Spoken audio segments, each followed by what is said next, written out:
Might want it in front of you.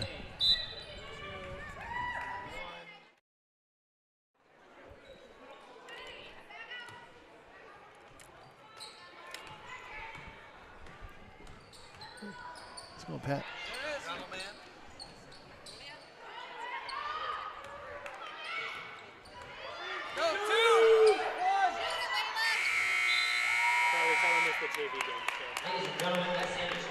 Tell them it's the JV game, so we're good. Okay, we're on. Okay. And good evening, everyone. At the conclusion of the junior varsity game, Montague winning over North Muskegon by the score of 41-27. John Russell here, along with Cal VanSingel, Jesse King, and Matt Tarquette of CatchMark, as we are here for Tuesday night basketball. Girls matchup between the Montague Wildcats, solid second place in the West Michigan Conference, 8-1 in the conference, 11-3 overall, and the Lady Norsemen looking for their first conference win. Cal 0-10, 2-12 overall. So kind of two teams that are on the opposite ends of the spectrum. Yeah, they certainly are. But I tell you what, see what the Norsemen can bring here tonight to this contest. And it's Parents' Night here is for the Lady Wildcats. So maybe are they going to be looking past them a little bit? They just soundly defeated them the first time, John. But I tell you what, Ryan Hankinson is a good coach. He's a head coach over here at North Muskegon. He does a good job of getting his team to be ready and prepared to play, and also does a good job of being stronger that second time around. So let's see what the Lady Norse here can do tonight against the Lady Wildcats. Looking forward to seeing Ryan Hankinson again. It's been a while for you and I, but we used to follow him all the way back when he was a head coach at Reese Puffer. Yeah, really, and he was. His son played for Spring Lake. So, yeah, it was one of those things. You see so many people, and the name sounded familiar, and we were just kind of racking our brains. And when he talked to you a little bit and said, yeah, remember me, I was over at Reese Puffer in the car. And then, it all came back to us. So it is seniors night, and so what we will be doing here when we get the call from Jesse, we will be sending you to the festivities on the floor here as the seniors will salute their parents. So in other words, Jesse's the boss tonight? Jesse's the boss tonight. Not that he's letting it go to his head or anything. No, it's like, he told me I had 3 minutes to visit the little boys' room. If I was late, I was fired. Right. And it looks like we will go down to the floor right now and check in on the festivities here. Seniors night here at Montague High School. It is something that they started. It is a memory of not just today, They started from over there. In order to accommodate another sports cycle, and the money that was redirected to get the finest uniforms, shoes, lessons, or even camps. We at Montague hope we can celebrate it today. And in a very small token, please know we thank you and appreciate you. Our 2022 senior Montague girls basketball players and parents. First, number 24 and number 32, Madeline and Claire Meacham. Their parents are Bob and Beth Meacham. The favorite Wildcat memory? Madeline's favorite memory was winning the state championship in the 4x2 relay, and Claire's was winning the state championship in golf. College plans? Both at the time are undecided, but are planning on running track in college. Madeline's plans is to major in pre-dentistry. Claire plans to major in civil engineering.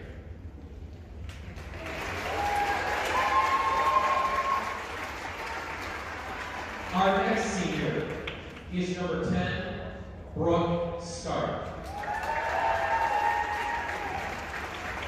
Brooke's proud parents are Jeff and Chris Stark. Brooke, as humble as sure that I let everyone know that her father's birthday is today as well. And she wanted her dad to know that she loves him and wishes him a happy birthday. Her favorite Wildcat memory was winning the state championship also in the 4x2 relay. Her college plans, well, she's going to be attending Grand Valley State University. She's going to major in health science, and she will become an excellent physician's assistant.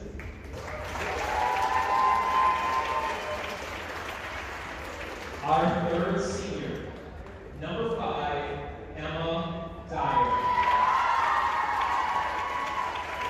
Her very proud parents are Gabe and Jennifer Dyer.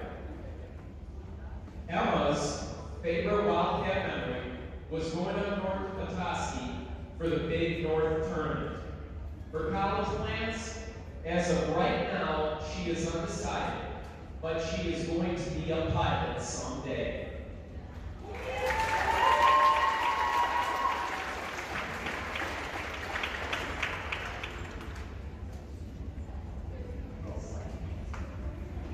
And our last senior is Penny Seven.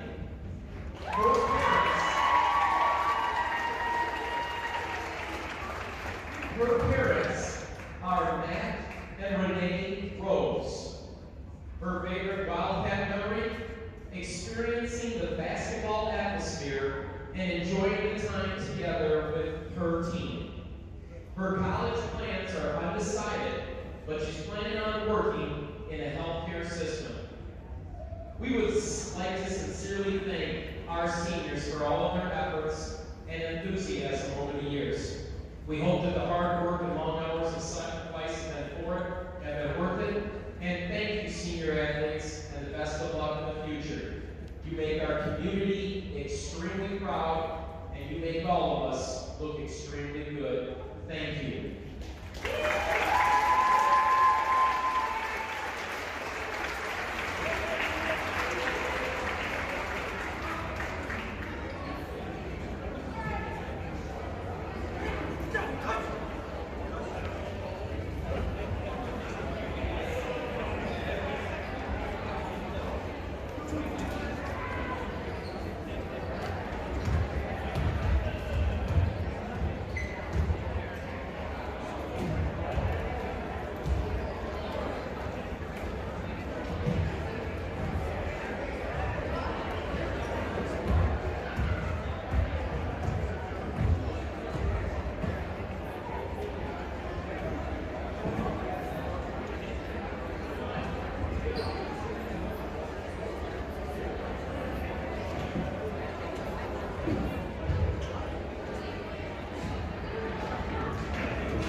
The tournaments, because once you get in the tournaments, you never know, right? Anything can happen, John, and we've seen it a few years back. We've seen a 5-15 team made a run, I think, to the regional finals. Yeah. Can't remember the certain particulars about it, if they got somebody back off a injury, but you will see that. And more often than not, you see, and I always say this, you'll see a 20-0 team lose in the districts. Right.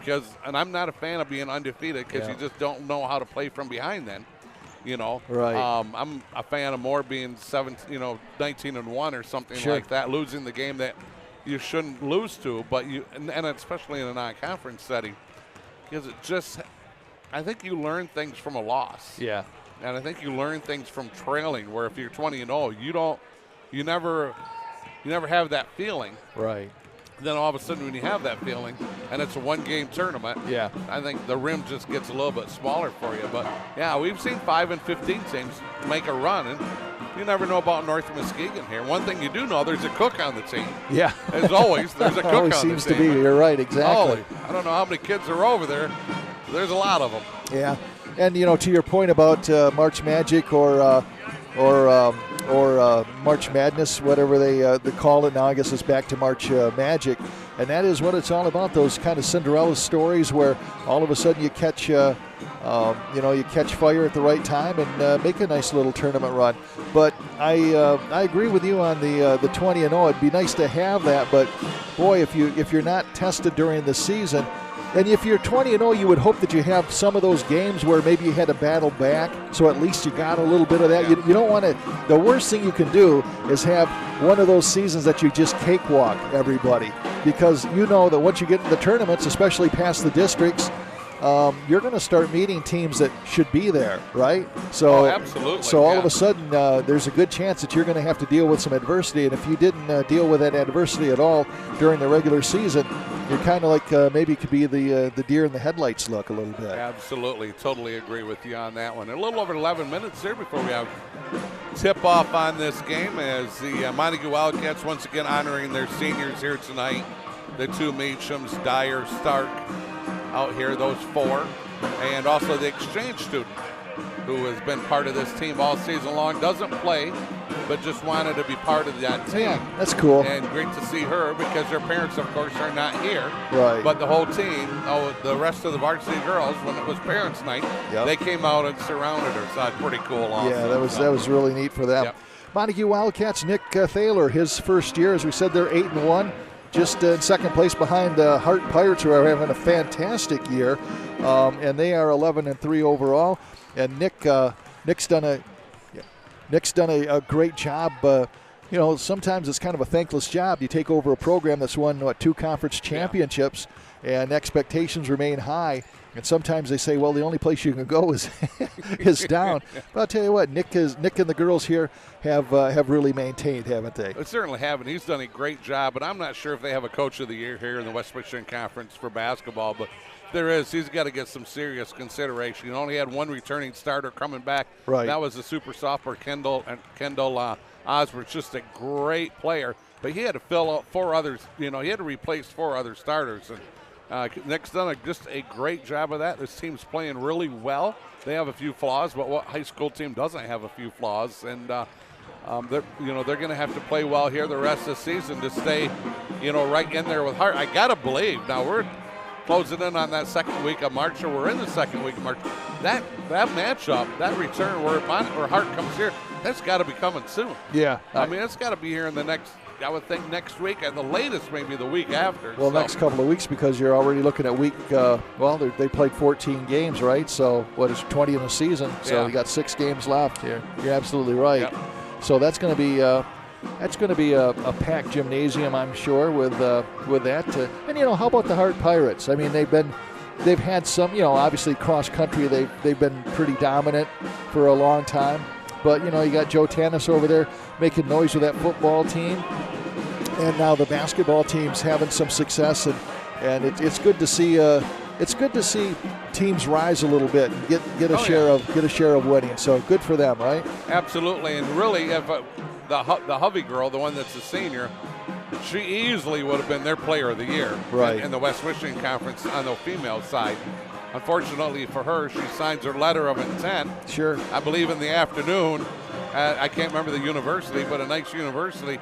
Then unfortunately goes down that night with an ACL injury. So college is still going to honor that, that scholarship for her, which now ACL tears. They're about 9-month rehab, and they're ready back to go. So she'll be ready for basketball next fall or this coming fall. Now she'll be ready to go there.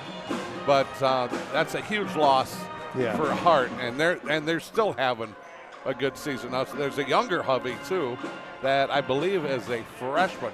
He's also a very phenomenal player. But the older one, whose name escapes me right now, I think it starts with a J.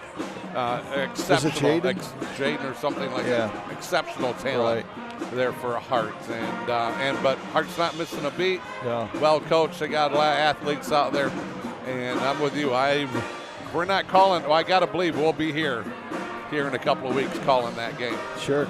Well, a spotlight to Montague. Of course, we do see a lot of Montague games, obviously, and it kind of starts with their sophomore guard, Kendall Osborne, the daughter of Coach Dave Osborne. She's averaging 11.6 rebounds, 6 assists, 4 steals, and she's kind of their miss everything. How you doing, Leo? Nice seeing you. Good to see Leo here. Yeah.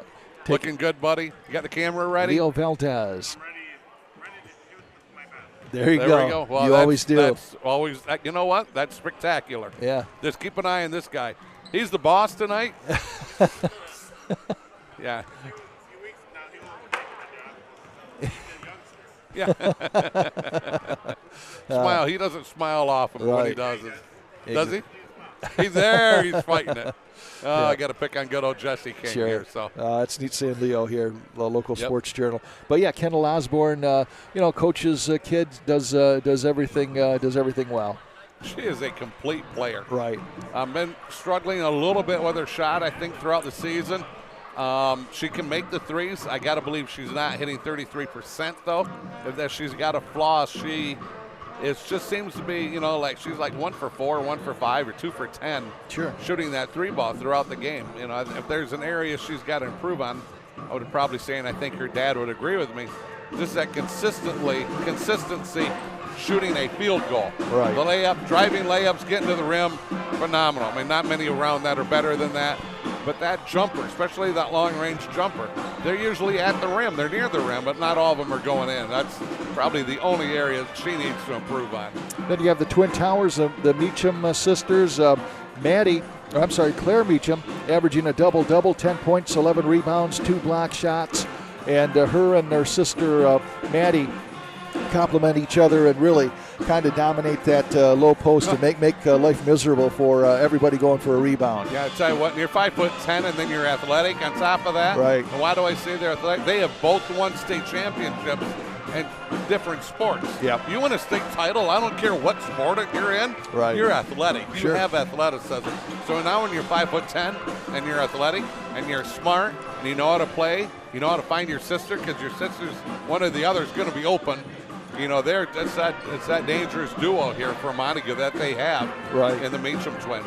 Then the other 2 starters rounding it off, Brooke Stark, a senior, 5'2", just a little spark plug. She's in the backcourt along with Kendall Osborne, and she's a great facilitator.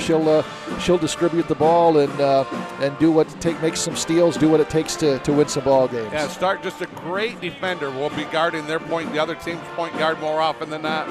Great defender, makes her point guard work hard, makes her expend a lot of energy early that probably she doesn't want to do to want to play that 32 minutes. But great defender, and I'll tell you what, don't leave her alone too much, because she can hit the 3. I was here 2 weeks ago. The team that they were playing left her alone twice. Yeah. Way deep in the far corner over there, and she buried 2 threes in a row in about 2, maybe 4 different trips. So she can give you some instant offense too. And I tell you what, when you're point guard, who's maybe one of your best defenders in that front court, well, they can pop out and all of a sudden now hit 3s on you. Right. Now you even could become more dangerous, because you got the Meacham girls, like you said, the one's got a double-double going every game. Right. The other one is very capable of scoring. So you have those 2. Then you got Kendall. Okay, and now you got Stark. Right. And then you got Schwartz, who can contribute. Schwartz is just a great athlete. Right. Holy cow, is she athletic. Man, Montague can be a dangerous team. I think if they have a flaw, it's their ability to hit the jump shot. So now I may get in trouble on the way home. I may get a call from Nick and say, what do you mean we can't hit a jumper? Nick pays attention to what you say, doesn't he? He does. It's surprising. He does. So, yeah. I know we've had a couple of games where their free throws weren't the best. And that's, you know what, that's the thing that scares me about Montague a little bit because, you know, much like you said, the 20-0 team going into the tournaments, you know, you got to do the little things when you're in the tournaments, and you got to hit your free throws, and they've been able to win some games without having the greatest free throw percentage. And this, you know, the scary part is it's going through the entire team. It's not just one or two girls. I mean, everybody is kind of struggling with that, and at some point, you really, and Nick knows this. I mean, they obviously, you know, we always laugh because people, don't you ever work on free throws? Well, that's probably the one thing that everybody works on the most because free throw drills are something that's going on continually during a practice. I mean, as you're working with the starting five, you have the second five, they're overshooting free throws, or, you know, you're working on a certain aspect of the game and the other girls are doing it. I mean, you're always constantly shooting free throws, so that is something that every team works on. Oh, and absolutely, and it's not just the girls here. Right. It's also the boys. Yeah. I think Dave Osborne would say that, too. Sure. You know, they got a big game coming up. Whitehall's going to invade here Montague. Yeah, on you guys will be doing that Thursday. Yeah, Billy and I are going to do that. Billy O'Connell, looking forward to that one. We're looking forward to working with Billy. And it's, you know, those free throws are just, you know, people think, oh, we missed the last free throw of the game. And I keep harping. The first free throw is as important as the last one of the game. Yep. That turnover, your first turnover in the first quarter, can be as costly as that last one. You're given so many possessions. Yeah. And I'm getting on my horse here. Yeah. You can tell by looking at me. You smile. Right. You know where I'm going. You get so many possessions, and that's it. And you have to at least try to get a good shot on every possession. You got to hit your free throws. You got to limit your turnovers. You got to box out. You got to do all these little fundamental things, especially in a big game, because a fundamental team, they may not even have as many athletes, as good athletes, boys or girls, it doesn't matter. Yeah. Fundamental teams are going to win more often than not. And I think back, and here I'm gonna take you for a walk down memory road, and you're gonna agree with me. If not, you're gonna be in trouble. West Michigan Christian state championship game. Yeah. Boys basketball. Jim Gorman. Right. They were out athletic. There was that Rick Hickman called them the business. Oh yeah, that was a Detroit. It was a Detroit team. Yeah, they had a kid that wound up going to the pros. They had two that went to Division I schools. Yes. And I remember making the comment. I forget what team it was, but I remember making the comment. I says, you know what? The better athletes are with this Detroit team, but the better team is Jim Gorman's Western Michigan Christians. And who won that game? Jim Gorman, West Michigan Christian. Right. Why? Because they didn't have the athletes, but they had that team chemistry. Right. Offensively, defensively, limited their turnovers, made their field goals, made their free throws, and that was Rick Hickman called them the business suit briefcase. Oh, it's Melvindale School of Business and Technology or something like that. Yeah. So he called them the business suit briefcase. Yeah. Yeah. And they fell apart because they were so athletic, but there was no team unity there. Right. And you got to have that team unity. If you want to make a tournament run, you have to have team unity. You're not gonna win it if you don't. And not to pick on them, but you would see in that game the star athletes. Like I said, they had two Division I, well actually three Division I, because one of them went and played pro ball for a little while. And you could tell when things weren't going right, all of a sudden they got into a shell. I mean, all of a sudden, I'm not going to say they were pouting, but it should have been, they were, Western Michigan Christian just kept right on working. Oh, they did, and they kept playing team basketball. Right. And that team didn't. They became a one-on-one school. They were all missing their shots. Right. And here comes Jim Gorman and the boys. They put it on them, and they were not happy. Yeah, that was some exciting basketball. They won 3 in a row. Yeah. We were able to follow them to Breslin Center 3 years in a row. Those were the short drives some of the nights. Yeah. Yeah. Some great basketball. Yes, it was. Well, it looks like we're getting set for our national anthem here, so we're going to take a break, send it down to the floor, and then also he'll just go ahead and do the starting lineups as well. How's that sound? Sounds good to me. We'll go get a Snickers bar. Okay. Our characteristics of good sports. With that in mind,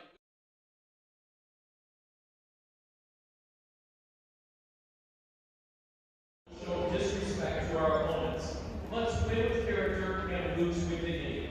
Ladies and gentlemen, the Star-Spangled Banner recalls our passion and ongoing fight for freedom, freedom of diversity, and our responsibility to promote respect and equality for all. Let us be united in those efforts today as in the singing of our national anthem.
Kendall Osborne.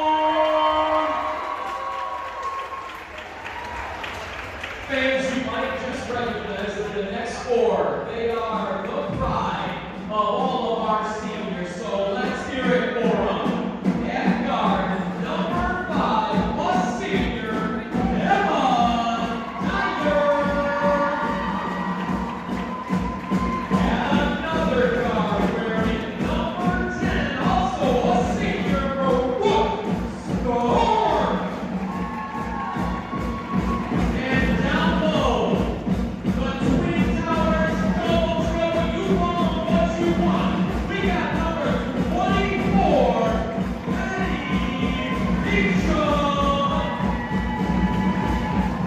and her sister, number 32, Blair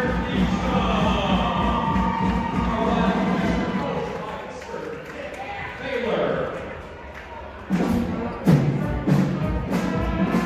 Was one of the starters tonight, Emma Dyer, averaging 6 points, and she's a very solid player too. She can hit a 3 every once in a while, and she's also a scrapper. She's going to get those loose balls, battle for those, and put in some points as well. Certainly will. I tell you what, wants to be a pilot someday. Yeah. Got a quick message here from Les Gowell, but I will share this. Thank you, Les, for that walk down memory road. And I will share this when we get a timeout as we're ready to get underway, and we are. Okay, we're dependent on your memory for that, so that may never come back again. North Muskegon. North Muskegon has the ball as we start the action here tonight. Hey, don't forget, you are over 60 now. No, also, I'm telling you, I'm going to forget, so I'm dependent on you. Okay, gotcha. Little man-to-man here for the Montague Wildcats, John. All right, give and go. Tried to get it into Francine Vinson, but it comes back out. A three-pointer by number 3, Molly Stewart, and Molly knocks it down. Stewart dialing up a little long distance from that left side. Beautiful shot by her, nothing but the net. Puts the Norse on top 3-0. This is Kendall Osborne getting over to Maddie Meacham, back to Kendall. Got a little good defense there by the Norsemen. They're getting after it. Emma Dyer now to Stark. Stark back up top to Dyer. Dyer wheels around right side to Osborne. Feeds it underneath nicely to Claire Meacham. Oh, it hung around the rim, did not go in, and her sister Maddie puts up the shot, misses the shot, but draws the foul. How about Osborne with that pass? Dimed it. Wow, that was quick. Man, I tell you what, Claire had to grab that. I'm sorry, Claire had to grab that thing. It was a missile coming in there. Maddie on the line, shoot two. First one's up and in. All right, that's a good sign. We talked about free throws being kind of a bit of a bugaboo for the girls here, so maybe that'll get them off on a good start. Fouls on Jensen from the North, her first team first. And Maddie goes 1 for 2 from the free throw line. John? North Muskegon bringing the ball up court now. This is number 11. That is Allie Jensen, a sophomore. Working it over left side to Cook. Josie Cook now works it right corner. Gets it back to Stewart. I tell you what, Lady Wildcats just defend like none other. Yeah. Hands up, hands in the passing lane, being aggressive, sliding their feet. What the Cook was going to launch a three, didn't you? Yeah, I did. Cook now gets it back to, I believe that is Jensen with it. It is. Pulls it back. They're going to reset, John. Over to Cook. Josie Cook spins. Feeds it. Oh, stolen away by Dyer. They have a 3-on-2. Dyer's going to take it herself, and running gunner misses it. Rebound brought down by the Norse. Good steal, good hustle by Dyer, going 90 feet, just could not convert. A little bit of pressure coming over defensively by the Norse. John? Jensen works it over left side to Cook. Down in the corner. Boy, Osborne all over her. She got to be careful she does not pick up a foul. Yeah, Josie Cook feeds it to Vincent, gets it back over to Jensen. Jensen, lane was going to open up, and boy, Jensen's eyes got big, and she traveled as she was thinking, hey, I'm going to go to the basket. Unfortunately, she just kept running instead of dribbling, so it's a turnover to the Wildcats. I was thinking it's Vincent, right? Correct? Number Vincent. 45. Yeah. She shows some athleticism out here. Yeah. The way she moves, she got good flow. Kendall Osborne works it over to Dyer. Back to Osborne, over to Stark. Stark's going to put up a three and misses that one. Rebound, Dyer battling for it. It's going to go out of bounds. And it's going to be Montague ball. We had Dyer in there trying to flag that one down, but it went off a North Muskegon girl. Claire Meacham gets the ball. Over the back. Yep. Cook's going to be whistled for over the back of Claire Meacham. Her first team second, not a shooting foul, so Montague will be inbounding the ball just to the left of the basket. 1-3. It's a hockey game or a baseball game. Norseman with the lead. Josie Cook, a senior, gets it to Stark. Over to Osborne. She's going to try a three. Nope. Long rebound comes out to Stark. See that's just what I'm kind of talking about. She gets a good look. And it's there. It's at the rim. It's just not in. Maddie Meacham passes to her sister Claire, and Claire finishes it off underneath, and we're tied at 3 with 5:23 left in this first quarter. Beautiful entry pass by Maddie. Claire is on the right side, slid through the paint to the left side. Maddie just dimed her with a pass perfectly right while she was in motion. Tried to get the ball inside to Cook, forced it, and Stark takes it away. Stark wanted to go, but there was so much defensive pressure there, she had to bring it back and reset. Brooke with it, works it over to Kendall Osborne. The lane opened up. She goes baseline, misses a shot, tips it out, and it comes out to Dyer. Dyer tried a pass, I think. I don't know if that was a shot or turned into a pass, but it worked out for him anyhow because Stark takes the ball. Yeah, the speedster Stark, she ran that one down. Works it to Dyer, down underneath to Claire Meacham, back to Dyer, over to Maddie Meacham, underneath to Claire. Claire puts it up strong, and it will not go. Rebound brought down by the Norse. They are about, I'm going to say 2 for 6, 2 for 7 field goal percentage shooting here so far. St. Germain passing it over to Cook. Cook's going to drive left side, pulls it back, and gets it to Vincent. Vincent over in the corner, around to number 3. That is Stewart, puts up the shot, misses. Rebound is free, and it comes away to Osborne. Good offensive set that time by the Norseman, John. Osborne comes down with it and kicks it back to Dyer. Dyer puts up a 3 right wing, scores! Emma Dyer. Nice shot by Dyer, raining a 3 ball from about 20 feet away on that right side. And that was soft and it had great arc on it. That was a pretty shot by Dyer. 6-3 Montague, 3:54 left first quarter. Pass down in the corner to Vincent. She's going to drive baseline in, a hook pass all the way over. Shot put up and missed by the Norse. Rebound brought down by Brooke Stark. Great help over there by Dyer. Something that's going to go unnoticed by everybody. But I'll tell you what, she took we had a North Muskegon girl wanted to drive the lane. Dyer slid in there and took the lane completely away. Vincent got her body in a passing lane and intercepted the pass and leaves it for Josie Cook. Cook now over to Stewart. Molly Stewart with it. Up top, works it over left side to Emma St. Germain.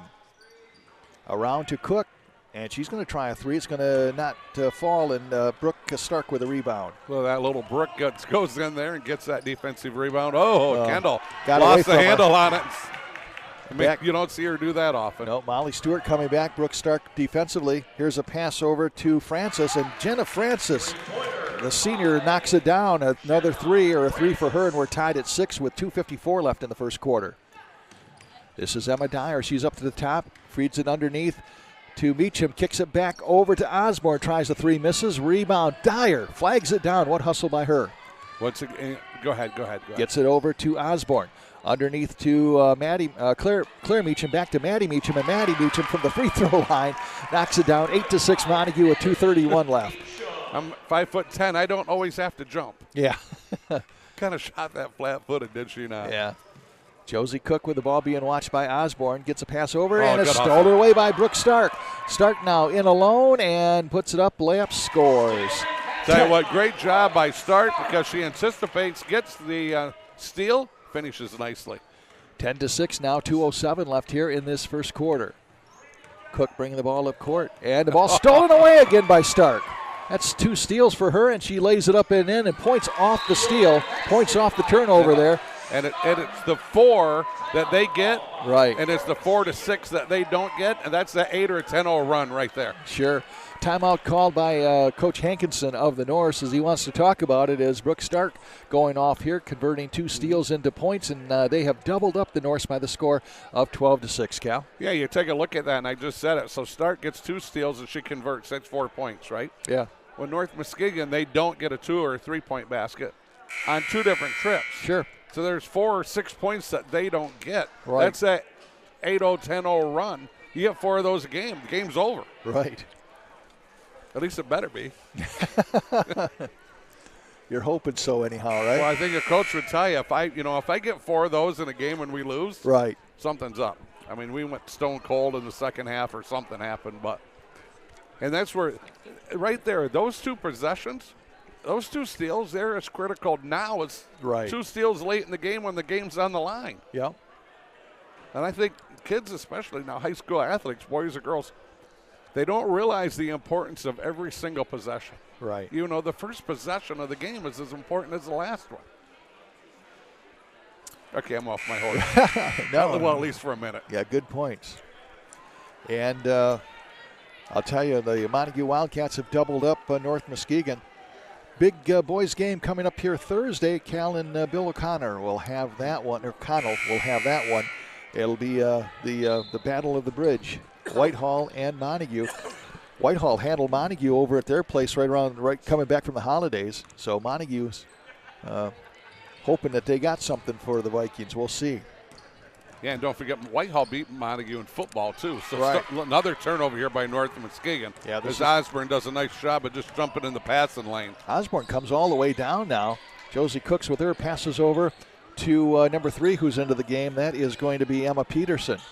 Works it over to Stark. Stark puts up a shot, misses, rebound, comes down to Cook. Cook loses it, but North stays in control. That was Schwartz on the shot. Oh, was it? Yep, because yep. Okay. because Yep. And now And we a have foul. a foul underneath. That was Gracie Philpott, the sophomore, into the game for North Muskegon. Peterson with foul, her first, team first. Calls on Emma Peterson. So who's that? Philpott. There's a name. For the Norse will be Gracie. As we see so many different names, when we see a new one, we almost kind of like, oh my gosh, it's a new name. We haven't seen it before. Gracie, man, she can shoot. She knocked that one down. Good job by Gracie. Don't have the height, but she's just a little bitty thing. Mhm. Probably, 5'3", maybe? It's my mom's first name, Grace. Gracie? Yep. Shot missed, rebound tip.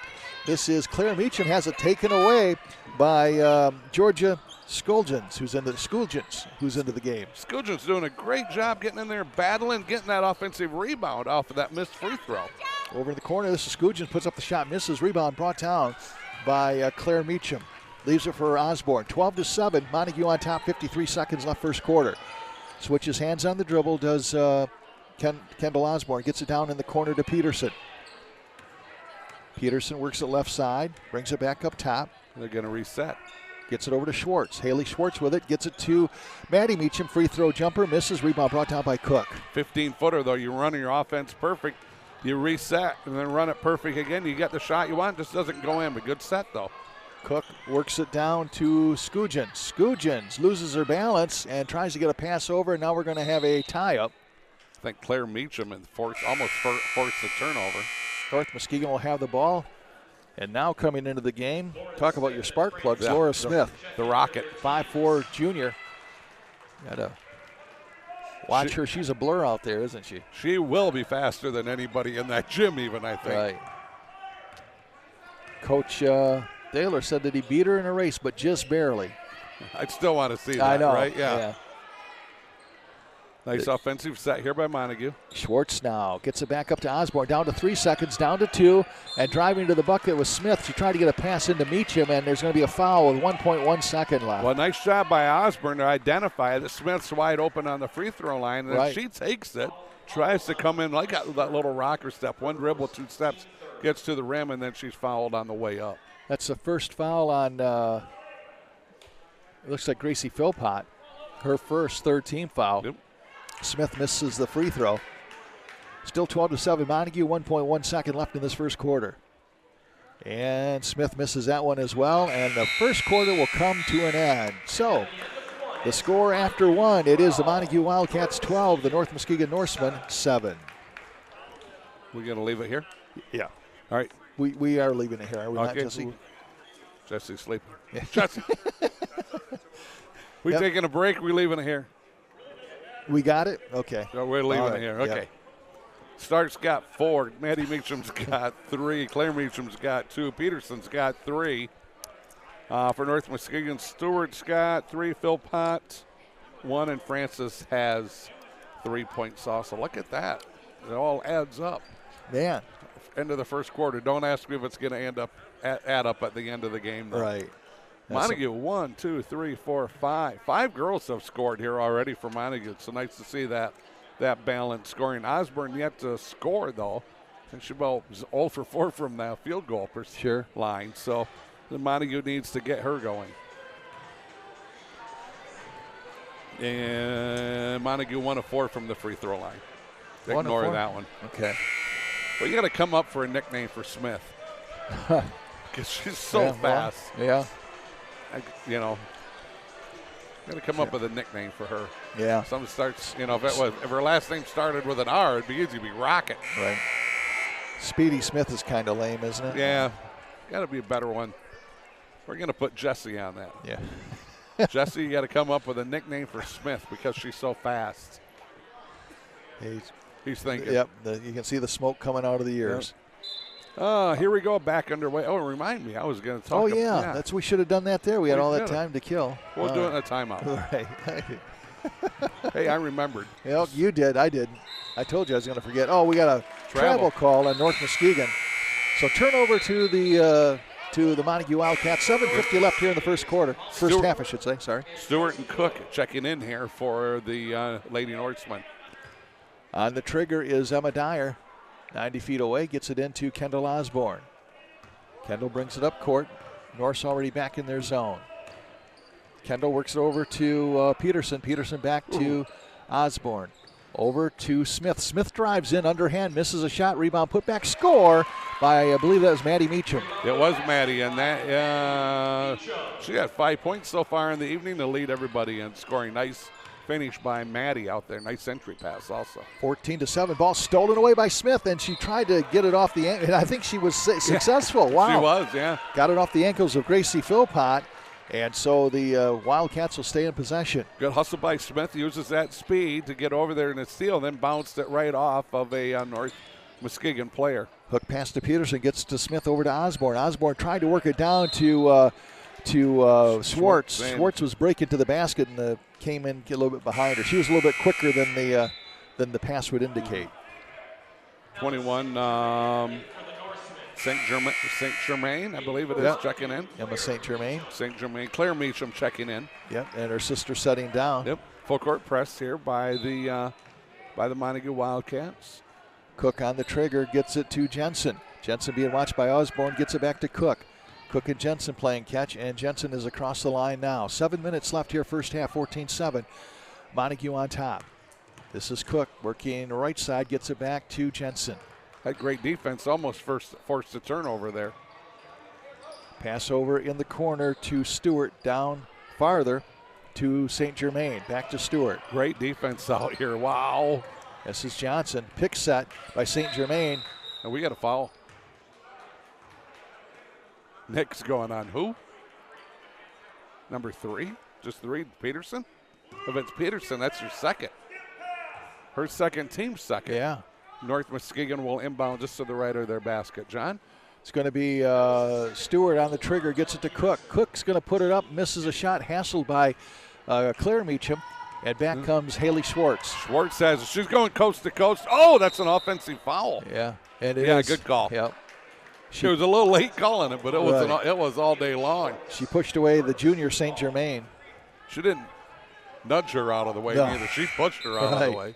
The first on Schwartz, third team. Cook on the trigger. Wildcats have doubled up here. The Norsemen 14-7, 6:28 left to go here, second quarter. Britta Johnson, another sophomore, checks into the game, 5'7" for Montague. Across the line is Cook looking for some help. They got her trapped. Jump ball. Jump ball. Possession arrow goes to North Muskegon. Nope, it's going to be Montague's Montague's was it Montague? ball. Okay, yep. I had a 50-50 chance. Francis checking in for the North. Who's coming out? Looks like Jensen. It's like, wait a minute, girls. There's 6 of you Well, out there. they're going to try good working with try 6, it, yeah. The 5 thing doesn't seem to be working so well. No. Hook pass to Johnson, back up to Osborne, over to Schwartz. Schwartz puts it up, running gunner, misses, rebound, comes down to Meacham, she misses, and Cook with a rebound. Meacham kind of pushed in the back on the, as she went back up with it.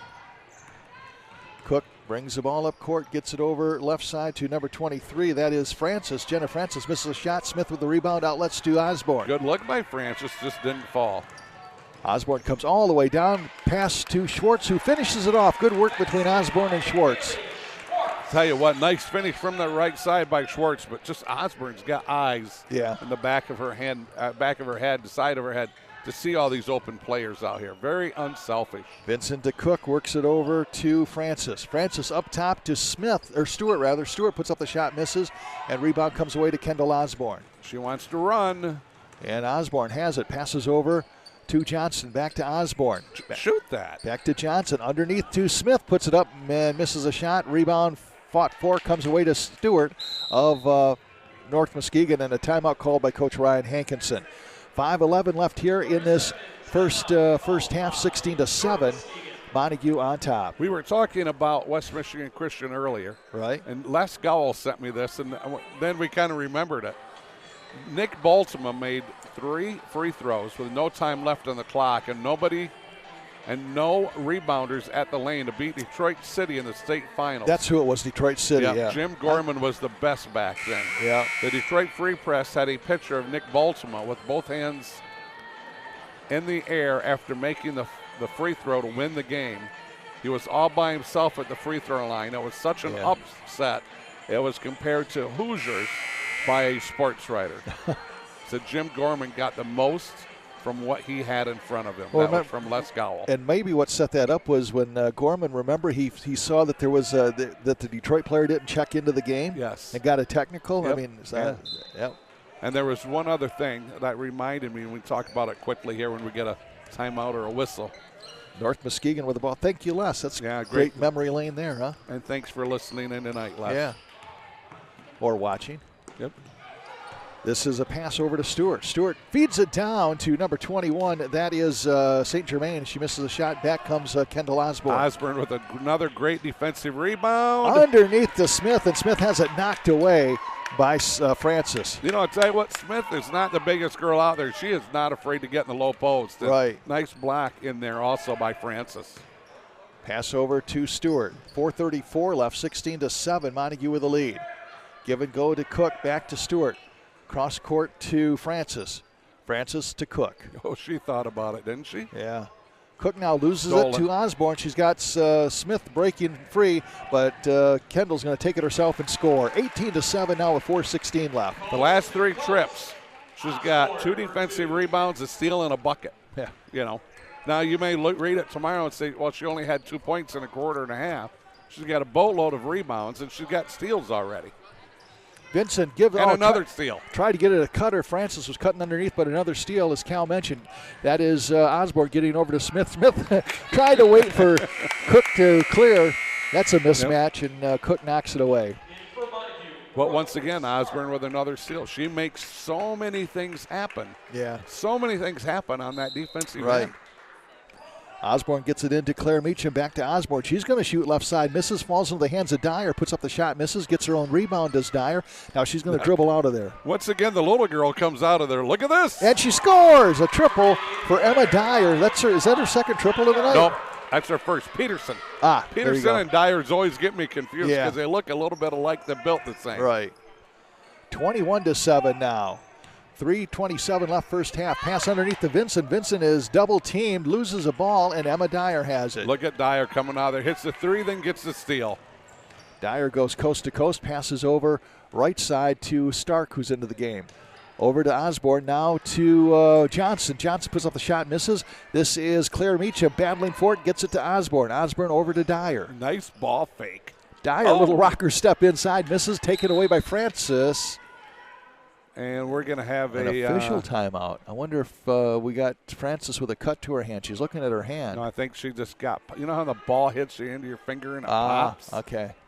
I'm going to go with that. I think the official seen her in pain. Yep. And did a nice job, just a stoppage to make sure there's nothing serious. We know it's not blood, or else there'd be hazmat out there, wouldn't Oh, there? yeah, would all evacuate the gym and the whole 9 yards. Cook comes away. Would send Jesse to go get us hot dogs. Right. Francis now kicks it back up top to St. Germain. St. Germain works it over to Francis, being watched by Stark. 2:41 left, 21-7. Ball nice stolen switch away by Stark, comes up to Emma Dyer. Dyer is going to finger roll, score, and now it's 23-7, 2:31 left. Dyer in the first half. Dyer with 5 points. But here's the kicker. The 2 Montague girls switched, which caused a turnover out front. Right. Dyer gets it on the steal, goes down and finishes with a beautiful layup. So 2:28 left here in this first half, 23-7. Montague dominating this one here at Montague High School. Going back to that West Michigan Christian game. Right. And you were correct. Jim Gorman spotted that the player just walked in and didn't check in. Yeah. You remember he whistled really loud? Yeah. He jumped into a half-court trap. Right. And we kind of knew what the whistle meant. Yeah. But none of those guys from Detroit knew what it meant. And they caught him in a turnover right away, and they went down and scored. Yeah. That was like a, 6 or 8-0 run just in the last minute of the game. West Michigan Christian pulls away. Things you remember. Yeah. Now where are my keys? So yeah, some great memories. That was a fun ride with the Warriors back then. Yep. Boy, they took us on a tour, didn't they? We were wind up way up north. Wasn't there a blizzard involved in Houghton. that? Yeah. Houghton, we were up there. Gosh. Or Houghton Lake, I should say. Right. Yeah, we drove back from there. Man. We've been on a tour. We've been on tours with Montague for football. Yeah. Yeah, because for the first few years, when Pat took over and they were still in the playoffs, they were the Road Warriors because they went every direction. Yep. Up to Traverse City one year. Remember that trip? Sutton's Bay. Yeah. Everett. Yeah. Adrian, I think. Adrian College. Went way further east. Little burg over there. Went there twice. Right. Pass. This is Cook. Tried to break the press. Big press here by Montague. It is broken by Vincent. Ooh. She back. Oh, she almost got it. I think that away for the. Yeah. This is Cook with it in the front court. Gets it to Philpott. Philpott back to Cook. 2:13 left. 23-7. It's been all Montague. Ball stolen away by Stark, then stolen back by Cook. Cook over to Francis. Francis works it underneath to Vincent. Vincent kicks it back to Cook, but getting the hand in the passing lane is number 14. That is Anna Trevino into the game for Montague. And when we get a timeout, we'll take, or maybe a halftime, or we're going to have a halftime guest.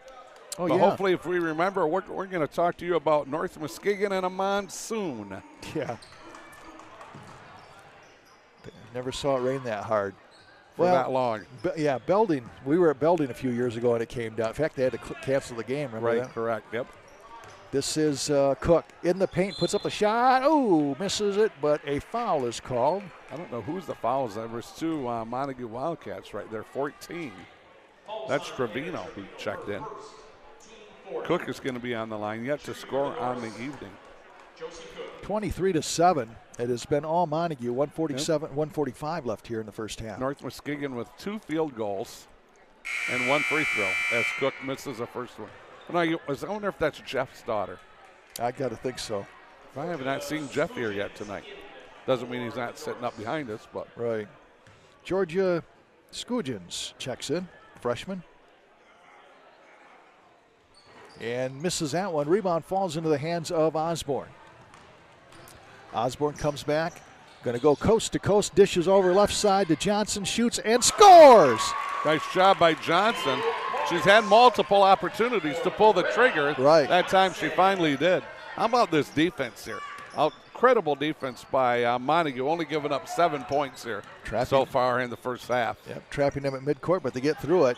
With the ball now is number 25. That's Fricky. That is Lucy Fricky into the game. Goes out of bounds. Kendall forces it out of bounds. Nick is up. Nick's politicking for a call. Nick Thaler, head coach from Montague. Yeah. He's up 25-7. He's still campaigning. And they are good for the officials. They get together and make the correction. So it's going to be Emma Dyer on the trigger, gets it to Osborne. Just happen to notice. Look at his shoes, Nick Thaler's shoes. Oh, yeah. Quite the shoes on tonight. Yeah, he does. He's going to go golfing after the I game. think so. The babies are polished right up. Right. Pass over right side to Dyer.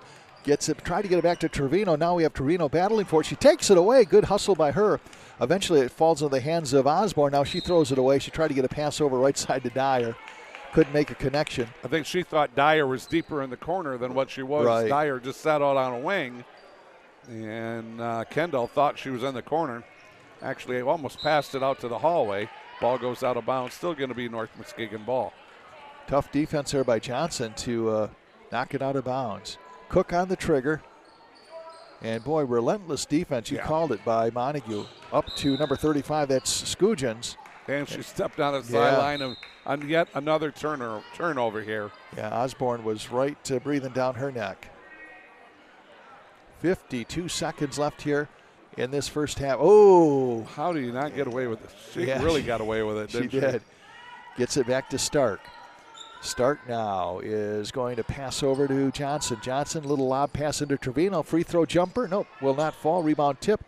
Tipped again, falls into the hands of Jensen. And goes out of bounds. See if it was tipped by Montague. Yep, it was.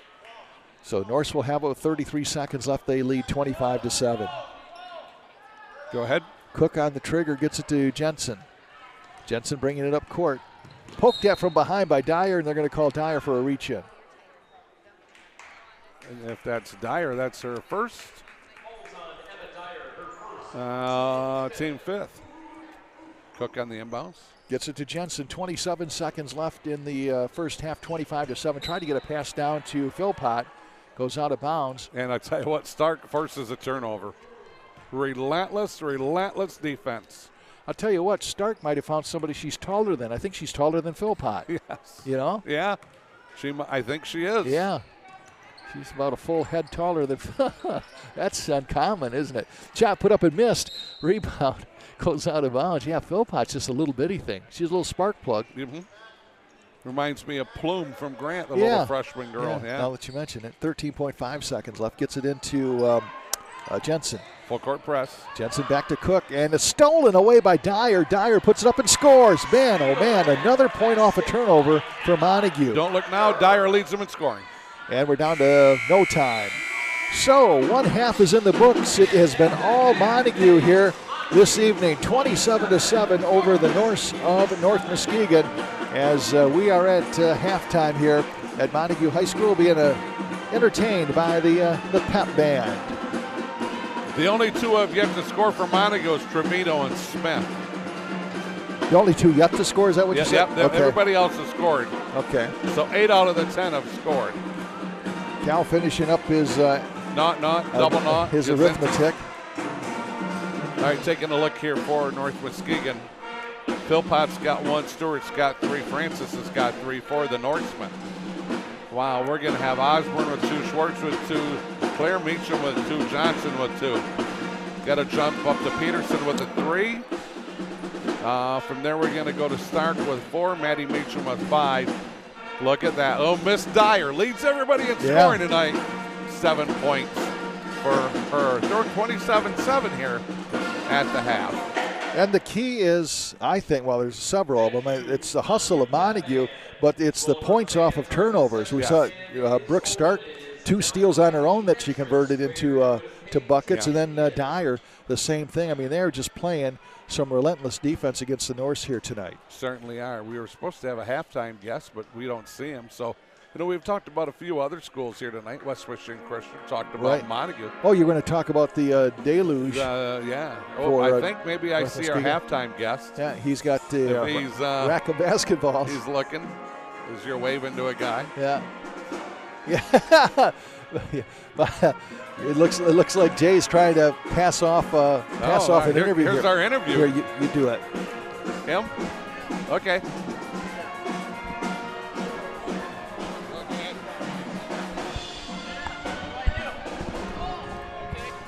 Well, hey, you didn't know you were going to be doing a halftime interview, didn't you? I had no idea. This is just spontaneous. I'm liking this. All right, so I'll tell you what, Montague in the nice 27-7 lead. Their defense playing really well. Absolutely.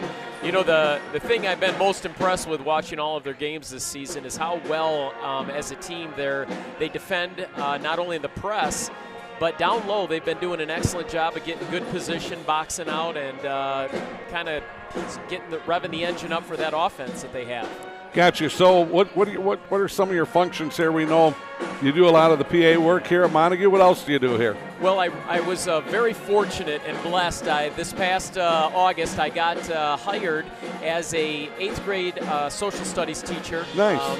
And coming from Oak Ridge, that was hard. I spent 23 great years there and so many great relationships. But coaching 7th grade boys basketball, recently was just named the men's golf coach. Okay. So taking over a program that I take a lot of pride in, being a native of Montague and a proud alum. So very excited. So you're a native of Montague, but you go spend 20-plus years coaching at Oak Ridge. Yes. And now you're back here at Montague. One thing about it, the blue's going to work. You got it. Yeah. I have more royal blue than any color in my repertoire. It's pretty impressive, and I was told by Carrie Harger and Nate Danicek that if I ever was to put the MCAT over the Eagle, I wouldn't be allowed in their houses ever again. So Gotcha. I've got to make sure I don't do that. Highlight of being, let's do this, highlight of spending 20-some years at Oak Ridge.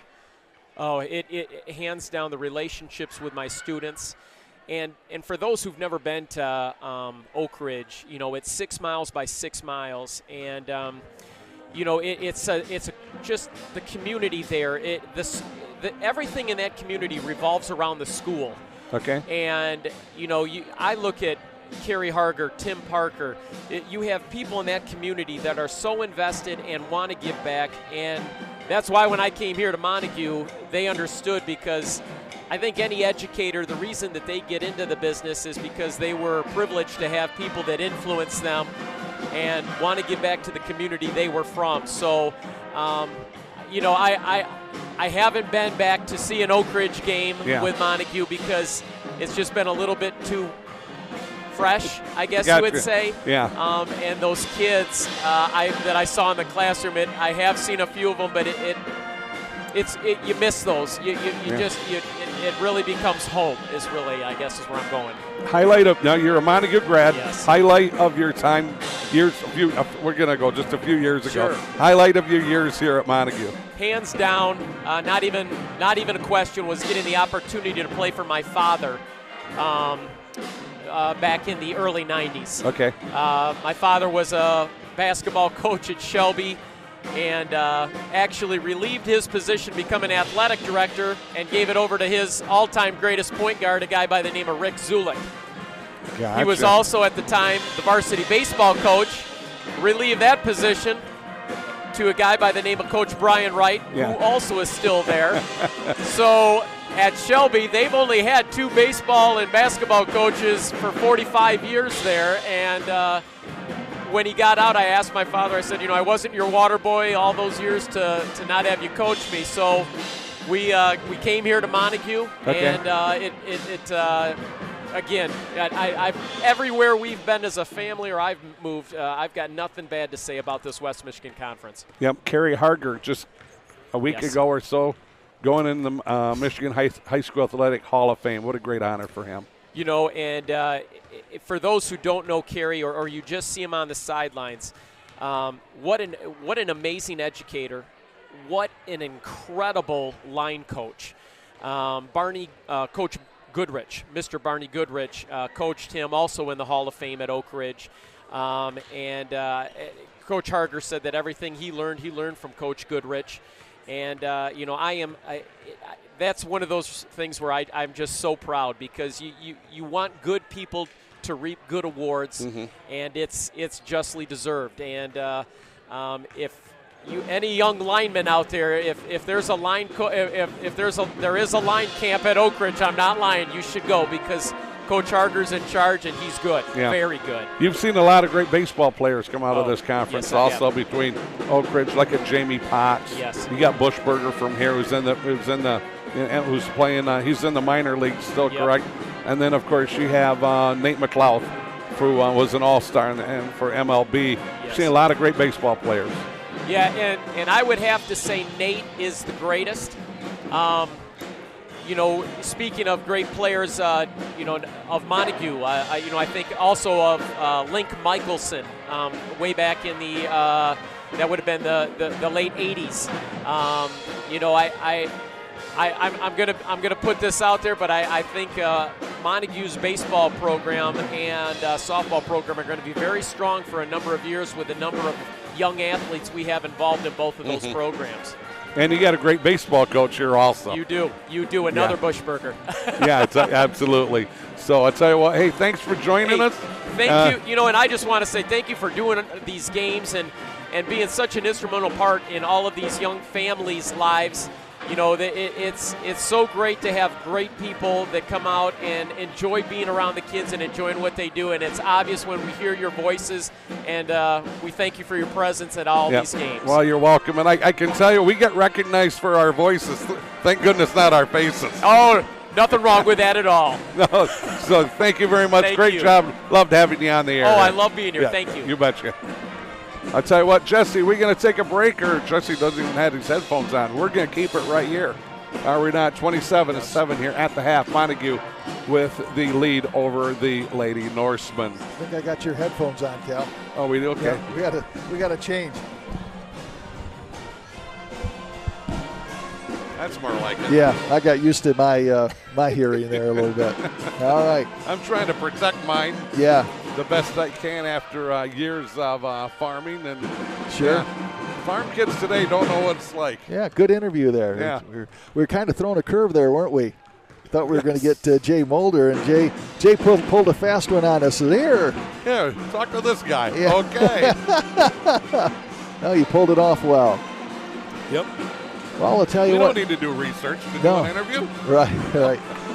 We got to tell the story about the deluge since you teased it. Of course, it's it was a Swan. I always call it Swan Lake because that's what it turned into, a Swan Valley, wasn't it? Saginaw Swan Valley. Saginaw Swan Valley to set the stage a little bit. Oak Ridge beats North Muskegon in the regular season, 61-6. Right. So North Muskegon gets in the playoffs. They go to Oak Ridge. They upset Oak Ridge. 21-14. We did that game. We follow. So now we follow Montague. They go on and win their next game. I'm sorry, North Muskegon. Right. They go on and win their next game.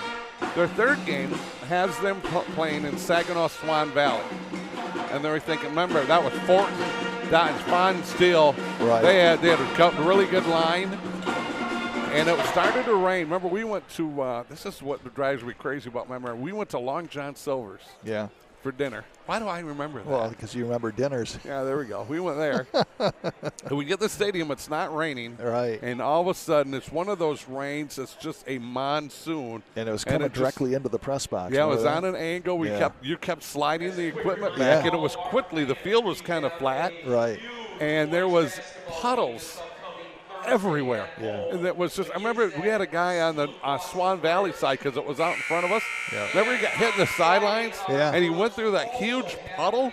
The water just went flying everywhere. So Yeah. that was the end of the run there for North Muskegon. And North Muskegon had all that speed, and they couldn't really use it they because it couldn't. was a deluge. And Yeah. Fawn still, I think, went and played, he went and played at the Citadel. yeah, Fortin one was of a those big great schools. pitcher for Western Right. Western Michigan University. Yeah, that was a fun team to call. Al Caraba, the coach back then. Yeah. Still Yeah, run so- into Al every time we go over to North Muskegon. He's Yep. still around, I think. So Good for him. there's our North Muskegon story. Yep. This is Osborne as Montague has the ball to start the second half. They lead 27-7. Feeds it underneath to Claire Meacham. Misses. Rebound taken away by North Muskegon. Boy, and I tell you what, Maddie Meacham could have got called for an over the back. This is Jensen getting it over to Cook. Cook across the line. Passes over to Stewart. Molly Stewart with it. And Stark with great defense. yeah. Nice pick of set out front. yeah, by St. Germain. St. Germain gets the ball, works it down to Cook. Cook drives in, nothing there. Again, Montague playing really tough defense here. They're relentless. This is Jensen working left wing. Passes over to Cook. Cook's going to let it fly. It's going to be short. Rebound comes down to Kendall Osborne. Now they're just, once again, another defensive rebound by Osborne going 90 feet. Osborne pulls it back. Hook pass inside to Maddie Meacham. Spins, fires, and scores. Maddie. Fake right, turn left into the paint. Knocks it down, and I do not know how many assists Osborne has, but it is a boatload already. 29-7 with 6:46 left in the third. Yeah, steals and assists. Kendall's got a boatload of them. Stewart works it over to St. Germain. Down in the corner to Jensen. Eventually back up now to Cook. Tell you what, Dyer almost had a steal there. Yeah. Cook's going to work left side. She's going to put up a shot and in and out and back in again. So it finally falls for Josie. 29-9, 20-point lead for Montague. Little 13-footer from that left side. Nice to see that one go in. Her first bucket of the evening. Hook pass to Maddie Meacham. Gets it back to Emma Dyer. Dyer works it down to Osborne, who gives it to Brooke Stark. I thought Brooke might pull the trigger on that. She was wide open. Kendall Shoots and scores. Drains it from the right corner. A triple for her. 32-9. Wow, 6 minutes left. Kendall with 5, but still Dyer leads. Dyer and Maddie Meacham both now with 7 points. Here comes Cook in the front court. Pick set by Vincent. Pass over right side eventually to Stewart. Stewart back up top to Cook. But she wants to just get to the basket, but she can't. Yeah, gets it to Vincent. Cross court pass. Gets it to Stewart. Stewart shoots and scores. She knocks down a triple. Nice shot there by Molly Stewart, the senior. Now, you know what? That's her second 3, and that was a great offensive set Right. by the Lady Norseman. Well done. Underhand scoop on a rocker step. That's Kendall Osborne scoring 34-12 now with 5:22 left. Tell you what, just like that, now she's got 7 points. Here comes Jensen, works it over to Stewart. Stewart passes down to Jensen. Jensen being watched by Dyer. They just collapse on her. Gets it back to Stewart, left alone for a 3. She misses. Rebound, nice by the Norse. That's St. Germain. Works it over right side to Stewart. She's going to shoot again, and it hit the net, but it was short. She was I was going to say it was all net, but Yeah. not in a good way, I guess. A little hook pass over to Stark from Osborne, and it's going to go out of bounds. I think it's going to be North Muskegon ball, and it is. Haley Swartz checks in. And Also number Francis checks in. Jenna Francis. Yep, 35 checks in. That is Scoogens, Scoogens. freshman. Yep. Stark checks out. And this will be Jensen bringing the ball up court for the Norse. 34-12, Montague with the lead. They play Shelby this Friday, so that'll be a big battle there, huh? Yep, up at Shelby. Shot put up and made. Another triple. This one by Cook, wasn't it? Yeah, over in the corner. That's their first triple. So it's Yep, 34-15. She had a 15-foot field goal out here just a little bit ago. Maddie Meacham at the free throw line. She knocks it down. Maddie's having a nice game. Yeah, she's got 9 now, Maddie does. Leads the Montague with scoring. Timeout called by Coach Thaler with 4:20 left here in this third quarter, 36-15, as the Montague Wildcats have more than doubled up the Norsemen here. The Norse will play, doesn't get any better for them. They play it hard on Friday, the league leaders. So they're kind of in the teeth of They got a rough week here. The Yeah, first they and do. second place team Yeah. or the second and first place team, I guess, if Yeah, you look they at it do. like that. But that's when you get better. Right? Yeah. You take a look, at the half, North Muskegon only had 7 points. Yeah. They're already up to 15 here halfway through this third quarter, so they are starting to score a little bit more. So when you were coaching, Cal, Pardon? you find yourself in a one-sided game. What do you tell your team? Just keep working hard. Yeah. Get what you can out of the game. Yeah, the girls, I had it, and the boys, I never did. Yeah. I was blessed when I was a boys coach to have so many incredible athletes. This is Jensen getting it back to number 23. That's Francis, and she knocks down a three. So all of a sudden, three's raining for North Muskegon, 36-18 with 3:57 left. Second three by Francis. This is Kendall Osborne in the paint, dishes back over to Dyer. Dyer having trouble with the handle, gets it to Kendall Osborne, and Kendall comes away with it. A little volleyball game there, but played below the net. Nice entry pass. Schwartz down nicely to Claire Meacham. Oh, Claire cannot convert. Ball comes out to Stewart. Schwartz with a beautiful bounce pass. Yeah. This is Jensen bringing the ball up court for North Muskegon. Works it over to Cook. Might want to keep an eye on Cook. She's got 5 points here in the third quarter, then a long three just a minute ago. Stewart with the ball. She's going to drive on Schwartz right side. Dishes over to Cook in the corner. Look at these girls defend. Yeah. Gets it to Francis. Francis now. Cutter underneath was Cook. Cook puts it on the floor, goes up, knocked away, blocked by Maddie Meacham. And then her teammate, number was at 35. Yeah. That's Skujins. Her first bucket of the evening. Pass from Maddie Meacham there to was a Claire foul. Meacham and taken away by Skujins, or knocked away by Skujins. Boy, I tell you what, they took Claire Meacham's arms right down. Yeah. Peterson and Smith check in for Montague. Checking out will be Jensen. Checking in will be Vincent. And also checking out will be Cook. So somebody else must have snuck. Oh, the little girl snuck in. Philpott, Gracie Philpott. She's kind of easy to miss. Yes, she's easy to miss. I'm with you. Pass underneath. This is Claire Meacham going up strong and scoring over Vincent. 38-20 now with 2:46 left. Claire with 4, and I'll tell you what, the ball hit underneath the rim, but trajectory took it up and over and in. Philpott with it. Brings it back up top. Oh. What's going to happen? The ball goes out of bounds. No, we're going to foul. Foul's going to be on number 35. Away from the ball, Skujins. Yeah, it'll be her first. And the first team. So it's going to be Peterson on the trigger to Osborne. 2:33 left here in third quarter, 38-20. It's been all Montague. Peterson to Osborne. Hook pass right side to Smith. Smith loses a ball. She's so fast, she ran right past it. Yeah. She's too fast for the ball. Pass over left side to Francis. Francis picks that by Philpott. Oh, that's a hard.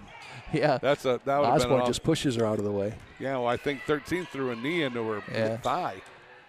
And now this is Schwartz driving baseline. Somehow keeps from going out of bounds, steals it, and it comes up to Osborne. But Osborne's going to lose it, and back comes North Muskegon. This is ball stolen back by Smith.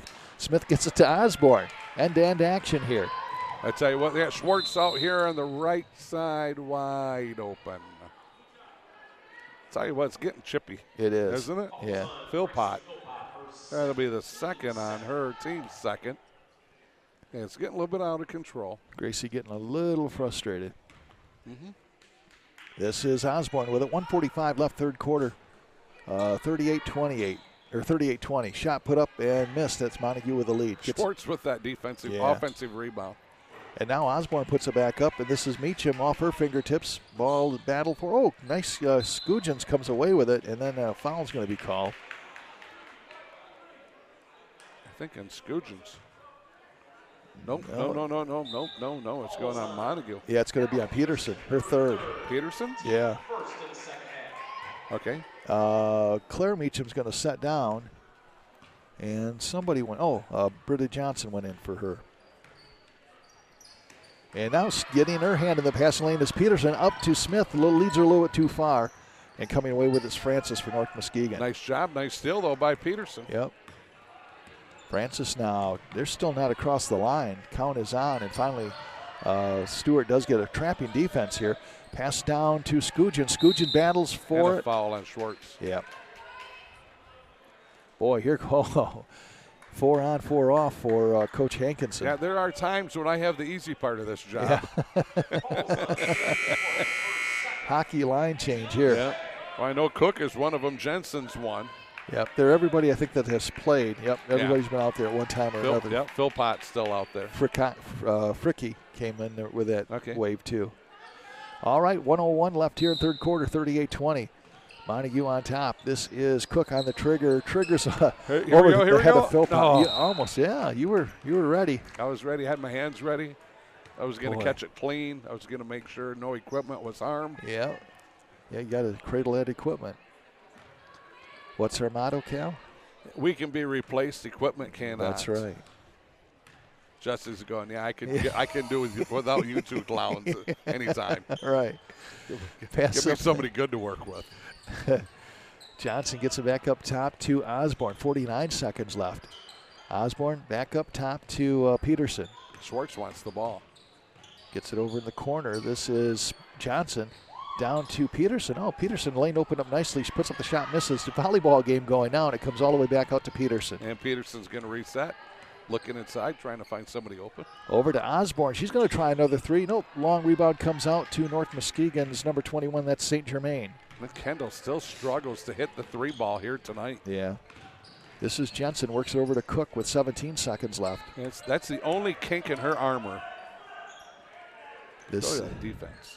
Yeah, this is Cook now. Gets it back to Philpott. Philpott back up top with 7 seconds left.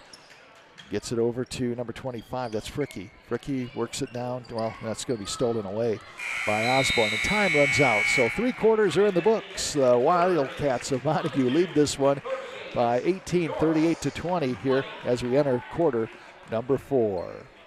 Watching this one on CatchMark YouTube.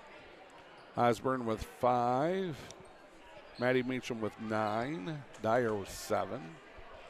Leading Cook has 5 for the Norsemen, and Francis has 6 on a pair of 3 balls.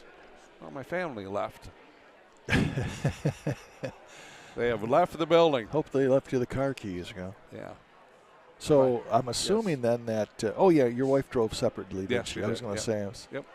Wonder how that was going to work, but I guess I'm walking home. everybody's accounted for, right? Yes. Okay. Either that or Jesse's going to bring me home. Yeah. He's looking forward to that. Yeah, I got a firm no. Yeah. He says no trips to Grant tonight. Hey, who's on the Power Hour Thursday night? Joe Tanis, Oh. Hart coach, also assistant coach for the Ironmen. Okay. So he will be on. We'll be doing that live, or as live as we get from North Grove Brewers. Okay. Come on down, say hi. I would, but Yeah, you'll be doing a basketball game, won't you? Bill O'Connell and I. All right. I'm thinking you'll probably be working with Jesse again. I think we get Bill. Is it you? Is it you again, Jesse? I got to bring you some venison. It's always Jesse. Yeah. Jesse King. I never get the cool guys. Jesse King and I get you Matt two Tarquette. guys. Here's a shot put up by Jensen, missed. Rebound comes away to Kendall That's not Kendall Osborne. That is Trevino who's in the game. Trevino, yeah. Looks like Kendall for A a little split bit, second. yeah. Same almost kind of ponytail. And believe it or not, we look at things like that to help us if we can't get a good look at a number. The trouble with girls is everybody's got a ponytail. And more times than not, you got 5 blonde ponytails out there. Yep. You always look for something that sticks out, maybe a white sleeve on one leg or an arm. Boys or girls, it doesn't matter. Right. Ooh, this is Philpott going down. This is Schwartz with a rebound. Schwartz going to drive. Oh, nice crossover dribble. Missed the shot, though. And now a putback and a miss. And this is Smith still battling. I'll tell you, nobody's going to outwork Smith, are they? And a timeout. Timeout called by Coach Thaler. Yep, Just did that so they wouldn't get a travel call. 7:27 left in this one. Yeah, you'll be doing that big Whitehall and Montague game. They'll be right back here in this gymnasium. Should move over here, shouldn't I? Yeah. That's the plan. All right. As soon as you can find a neighborhood that'll have you, huh? Well, that's the other problem. Yeah, I was going to say, Cal's toured around, and boy, people are people. they see me roll in. Yeah, they say, hey, we Yeah. got to, they take the for sale sign down. Yeah, well, they see my wife and go, oh, she looks like a great, Could she neighbor. live here and then you just Yeah. commute back and Yeah, forth? basically, that's about it. All right, it's going to be Montague on the trigger. This is going to be, is that Smith? Nope, that's Trevino. Gets it over to Schwartz. Schwartz now works it over to Johnson. Johnson gets it back to Smith. Smith up top, over to Peterson. 7:16 left in this one. Good job by resetting. You know what? Start working on that clock. It's a good time just to work on the clock, make good passes. Is this going to be your delay to turnover? I don't think he's starting to run a delay yet, but I just think he wants him to slow down and work on something. We have a foul. Reach in foul on North Muskegon. 11. That's going to be Jensen. Yeah, it Allie should Jensen. be her second. Team third. And Montague with the ball just to the left of the basket. Johnny. Long trigger, well, not really a long trigger, but it does come out to Peterson. In turn, gets it to Smith, works it around to Johnson. Johnson to Smith, over to Peterson. Head fake by Peterson. She'll bring it up top, and they'll reset the rotation. Schwartz back to Peterson. Peterson down to Smith. Peterson's had a great night tonight. Yeah. Schwartz puts up the shot. She's going to draw the foul. I'm going to go with Cook. Oh, You yes, got it. I'm correct. There's Look going to at be you. free throws here. Schwartz, 2 points. She got those early in this contest. Hasn't shot a free throw or anything. Well, she is going to right now. Up and Rims off. yeah. I tell you what, her shots. I Yep. like her shots because they're high, they're soft. Right. They have rotation. So let's see what happens this time. Francis, I'm predicting it's going in. Francis and Stewart checking back in for the Norse. Schwartz. And she makes it. Hit the back of the rim and went up and came back down through. Too good a form not to miss two in a row. 39-20, 6:35 left. Still great man-to-man defense here. Johnson kicks it over to Francis. Francis brings it back up top to Stewart. Works it over to Jensen. Man, Smith all over Jensen. God. Hands are so quick. And works it down, tried to get it down to Cook. Yeah, and just nobody there. No. Oh, line change. Yeah, 4 on 4. Well, this is going to be Stark. 5 on 5 off. Yeah, Stark, Dyer, Kendall, and the Meachams. Yep. That's the good news when the Meachams go in. You only Yes. really got to think about one person, Yeah. kind of, sort of. You can get One away name with anyhow. you get away with saying Meacham if you get caught. All right. Stark underneath to Maddie Meacham, down to her sister Claire, and she misses that one. Claire gets the rebound and puts it up and in. Well, Claire just wanted to get an offensive rebound. Right, and she's the ball. padding her, padding padding her her rebounding stats. stats. Yeah. 41-20, 5:56 left. Nick won't be happy about that. It'd be like, come on, let's get it the first time. This is Jermaine kicking it back up to Cook, thinking about it. Now Cook's going to pass it over to Francis. Francis drives down, nothing there, kicks it back over to Stewart. Tried to get it back underneath to Jensen, stolen away by Osborne. How many steals does she have tonight? A lot. Shot comes up, and she scores off on that. She was averaging 4 steals a game, and she's definitely got that. She's way past that. Yeah. Past that and past, I mean, I don't know how many rebounds she was, but She was averaging 6. yeah, she's past that. Is she past 11 points? Nope. Okay. She's got that to work on yet. 43-20 with 5:13 left. I haven't seen her dad here yet tonight, Dave. Yeah. I haven't either. You know what? They might have a game tonight. Spin by Jensen, misses, rebound tipped, and it comes away to Montague. This is Meacham, Osborne. Yeah, Meacham with a defensive rebound. Osborne, a little switchback dribble, gets it to Dyer. Lane opens up. Oh, missed the shot. And she gets her own rebound somehow. She's got Stark wide open out here on the right side. Gets it to Kendall Osborne, who misses. Stark taken away by Claire Meacham. Claire has it, tried to get it back to Stark, and it's stolen away by St. Germain. They totally missed Stark wide open out on that right wing for the longest time. They never seen her. 4:28 left in this one, 43-20. Montague, here's a triple try by Cook. Nope, it's going to be short, going to rim out of bounds. And it'll be Montague's ball with 4:21 left. Here comes 4 more in for North Muskegon, and Johnson's going to come in and give Emma Dyer a hug. That's a nice move. They get a chance to It's on senior night. Recognize Emma Dyer. It's one of the seniors. They'll be doing the same with the Meachams here, I'm sure. You would think so. And then Stark also. Yep. Feeds it underneath to Maddie Meacham. Maddie Meacham spins, fires, misses. This is Claire Meacham with it. Claire passes over the corner to Stark. Stark puts up a shot, and nope, that will not crawl in. Ball battled for, comes away to Maddie Meacham. She misses. Yeah. And now here comes Philpott for North Muskegon. Philpott broke out of there, and she was like getting ahead to the other end, and she looked up. Right. There's Osborne, and there's a Meacham. She's, I'm not taking them on. This is Vincent now, gets it back to Philpott. Philpott is at the free throw line, kicks it back over to Jensen. Shot and an in and out, no rebound, fought for. Johnson had it, but it comes away to Stark. That was a good looking shot, though. I would have pulled the trigger on that also. Just didn't go in, traveled, she got away with it. Pass over right side to Osborne. Osborne cross court to Johnson, down over to Stark. Stark is going to weave into traffic, underneath to Claire Meacham, and it's knocked out of bounds. Trevino's getting set to come in along with Smith. Boy, Smith checks in and out so often that you miss her leaving. Yep. And now. And Smith's coming in for Stark. Yep, gets a nice hug. Guess what?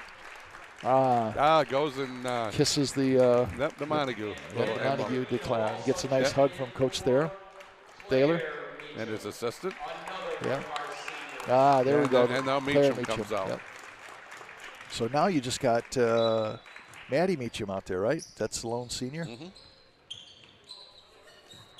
And this is a ball battle for, and it is going to be a tie. Jump ball. It's going to be Montague ball. Should be Montague ball. And here comes Maddie. What do you want to bet? Yep. Oh, no. Whoa. Peterson comes in for Osborne. Here we go. This is going to be Schwartz for Maddie, no doubt.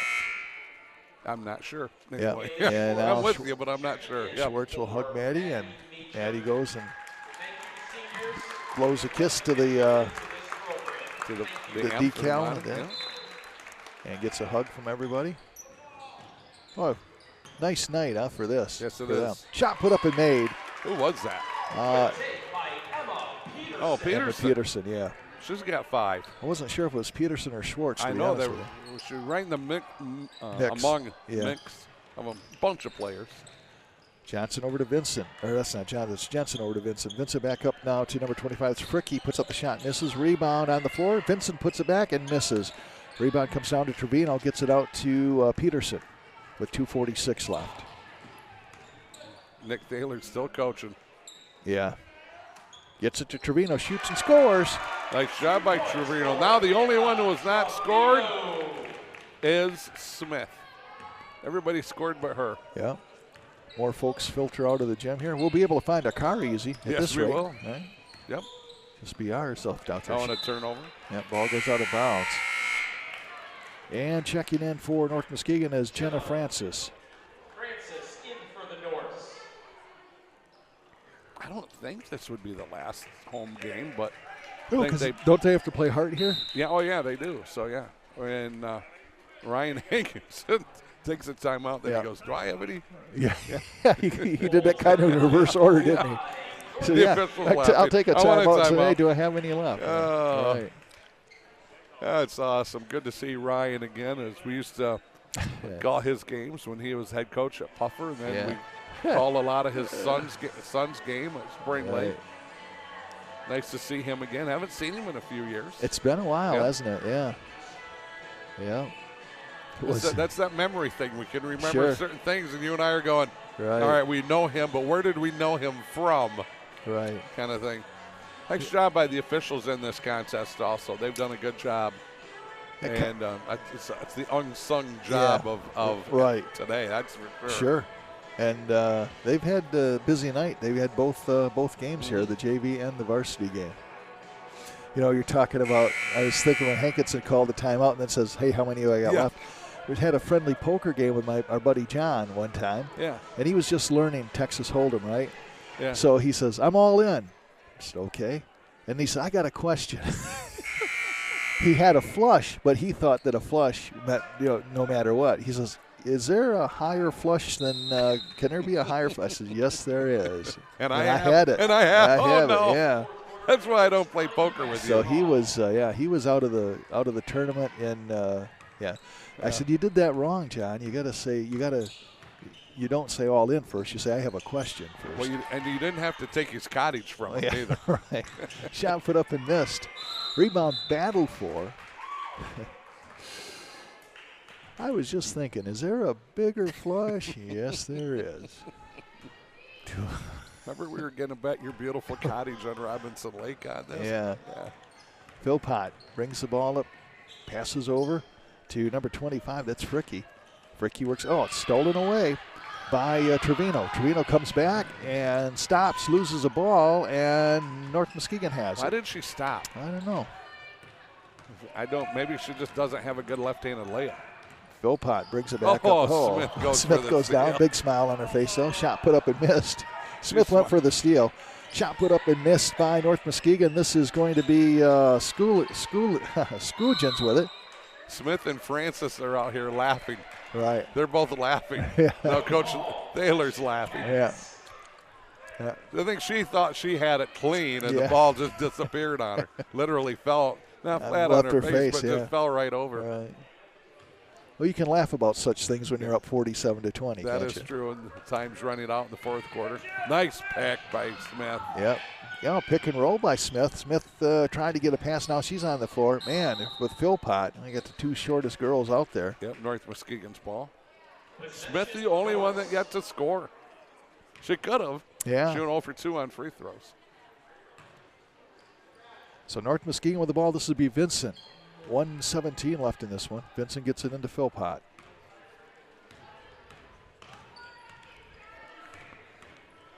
Philpott now spins. Smith is still thinking about it, right. Isn't she? Oh, hook pass comes back to her, and she gets it down to Philpott. She shoots. Oh, almost with it. Oh, gets her own rebound. She doesn't score. It's good for her. Gracie Philpott. Yeah, she now has 3 points. 47-22 with 51 seconds left. Pass over to Schwartz. Schwartz with it. Dribbles underneath to Trevino. Spins, fires, and it hung on the rim forever but wouldn't fall in. And we got a foul. Number 11. 13 Schwartz. 13, okay. Yep. Her third team foul. 38 seconds left in this one. Philpott brings the ball up court and battling with herself, but does get it over there. And now the ball goes almost over and back, but they save it to Philpott, down to 25 seconds. Philpott having a little bit of trouble. And pass over to Schwartz. Schwartz is in. Travel. Yep. Turnover to North Muskegon. If she would have passed, right, Smith would have made it. We had had everybody scoring. Matter of fact, speaking of scoring, I'm working on that right now for her. Right.